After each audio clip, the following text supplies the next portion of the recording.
انسان کو دنیا میں اپنی جنت بنانے کے لیے بھیجا گیا، مگر انسان دنیا ہی کو اپنی جنت بنانے میں مگن رہتا ہے۔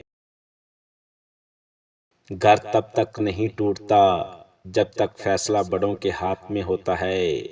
جب گھر کا ہر کوئی بڑا بننے لگے تو ٹوٹنے میں دیر نہیں لگتی۔ اگر ہم سمجھ جائیں کہ اللہ آخری امید نہیں، وعدہ امید ہے، تو زندگی کی کافی پریشانیاں خود ہی ٹھیک ہو جائیں۔ ماں سے محبت کیا کرو، کیونکہ ماں کی پریشانی دیکھ کر اللہ پاک نے صفا مروہ کو حج کا رکن بنا دیا۔ جو نصیب سے زیادہ اللہ پر توکل کرتے ہیں، یقین مانیے ان کے نصیب بہت بلند ہوتے ہیں۔ جب کوئی چیز اپنے والدین کو دو تو اس طرح دو جس طرح کوئی غلام اپنے آقا کے سامنے کوئی چیز پیش کرتا ہے۔ زیادہ سوچنے سے بہتر ہے استغفار کیا جائے۔ زیادہ سوچنا مشکلات کو بڑھاتا ہے اور استغفار مشکلات کا حل ہے۔ رابعہ بصری سے کسی نے پوچھا کہ گناہ گار کی توبہ قبول ہوتی ہے؟ فرمایا، انسان اس وقت تک توبہ کر ہی نہیں سکتا جب تک اللہ توفیق نہ دے۔ نبی کریم صلی اللہ علیہ وآلہ وسلم نے ارشاد فرمایا، اے علی، اگر مجھے لوگوں کے سست ہو جانے کا ڈر نہ ہو تو میں تمہیں یہ بات کہوں کہ اس خبر کو جا کر گلی بازاروں میں بتا دو۔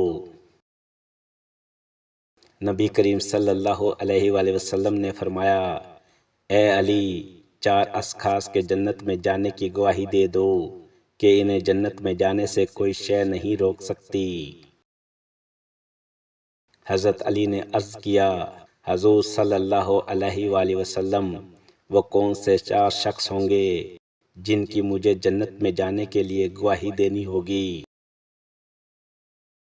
رسول اکرم صلی اللہ علیہ وآلہ وسلم نے ارشاد فرمایا، نمبر 1، ایک وہ عورت جس نے اپنی تمام محبتیں اپنے شوہر پر نشاور کر دیں اور اس حال میں مری کہ اس کا خاوند اس سے راضی تھا، جنت میں جانے سے اس کو کوئی شے نہیں روک سکتی۔ نمبر 2، دوسرا وہ شخص جس کے بچے زیادہ ہوں، ذرائع آمدنی تھوڑے ہوں، لیکن اس نے اپنے بچوں کے پیٹ میں کبھی حرام لقمہ نہیں جانے دیا ہو، قیامت کے دن اسے جنت میں جانے سے کوئی شے نہیں روک سکتی۔ نمبر 3، تیسرا وہ شخص جو اپنے والدین کے ساتھ حسن سلوک کرے اور اس کے والدین اس سے خوش ہوں اور اس پر راضی رہیں۔ نمبر 4، چوتھا وہ شخص جس نے ایسی سچی توبہ کی کہ اس کا گناہوں کی طرف پلٹنا اس کے لیے اتنا مشکل تھا جس طرح جانور کے تھن سے نکلا ہوا دودھ واپس نہیں جا سکتا۔ ماں باپ کی خدمت کرنے والا، ماں باپ کو راضی کرنے والا حقیقی خوش نصیب ہے، اور وہ بدبخت ہیں جو اس شرف سے محروم رہ جاتے ہیں۔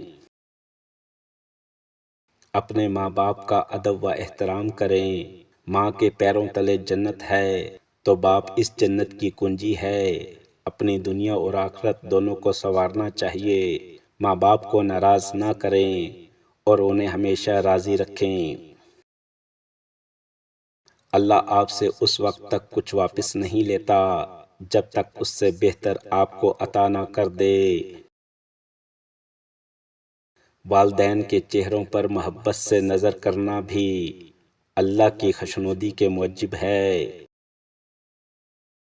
تمہارا رب جس کو تمہارے قریب کر دے اس میں حکمت تلاش کرو، اور جس کو تم سے دور کر دے اس پر صبر کرو۔ محبت اور احترام سے پیش آؤ، کیونکہ یہی انسانیت کی اصل پہچان ہے۔ جب دل تھک جاتا ہے تو جان لو کہ آسمان سے تمہاری مدد کے لیے قبولیت کا اب کوئی نہ کوئی دروازہ کھلنے لگا ہے۔